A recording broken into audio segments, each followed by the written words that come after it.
Hey guys, last night I went to the advanced screening of the new independent horror film Undertone, directed by Ian Twasson and starring Nina Carey and Michelle Duquette. I found this film to be genuinely scary. I really enjoyed it. I don't know who the marketing team is for the film, but they've been calling it the Blair Witch Project of audio horror.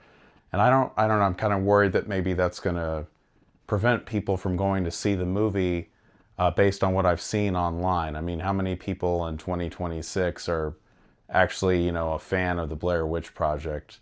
It's kind of like comparing Pink Floyd to whatever the hell this is.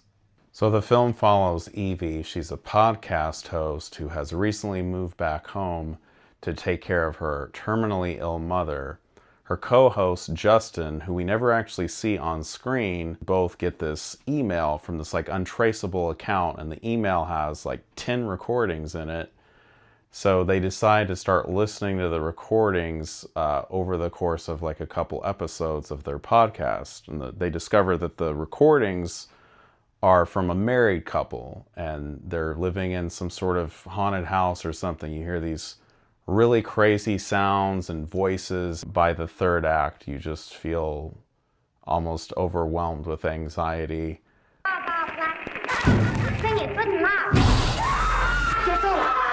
Joining me for the film was my best friend Jeff. We did have a chance to share some thoughts on the movie afterwards. I almost shit myself. I did shit myself. I was deeply unsettled, but pretty much the whole time. And that takes a lot, because I watch a lot of fucked up shit. So when a movie actually gets under my skin, that's the most I can ask for. On a scale of 2001, A Space Odyssey to Independence Day 2, where would you rate this movie? I don't understand that metric at all.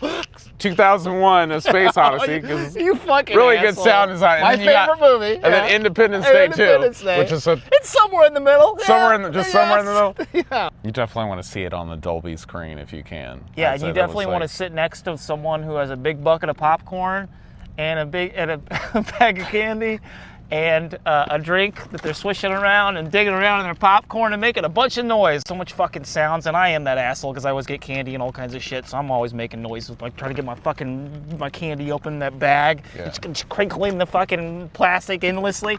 Anyway, but you'll actually be thankful to hear that, because you'll want to hear fucking at least anything else other than this fucking movie, as amazing as it is, but it's just something, you need something to cut the tension. Vegan chicken tenders and barbecue sauce, because I busted out the barbecue sauce, and you turn around and you're like, motherfucker, you got barbecue sauce? And I was like, it was kind of a distracting smell. The whole movie is obviously dependent on sound. The whole point is it's very much focused on audio and a lot of cool sound effects and sound design.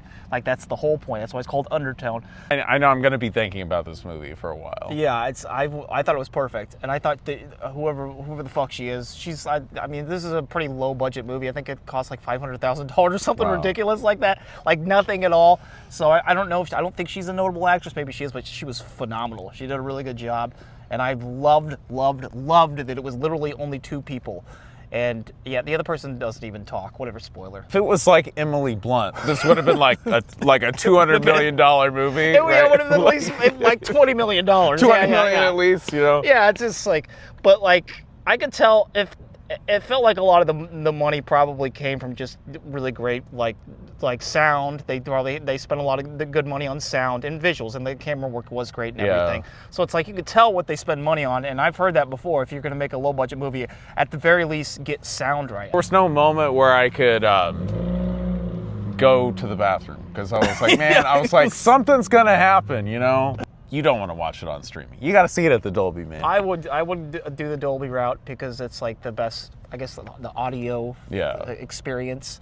Don't go to the regular IMAX, because I don't know if it's a problem at other theaters, but at this theater, the fucking seats suck. I gotta have the seats that move. I'm sorry. If I'm gonna pay this kind of money and go out, I better that little arrow that fucking moves your fucking shit up and down. I need that. You could just bring your own seat. All right, guys, so I know it's only March. We've had some interesting things going on in the world. Some interesting movies, but it's sometimes it's good to just disassociate a little bit, but still stay informed. So be good to each other, and check out Undertone this Friday.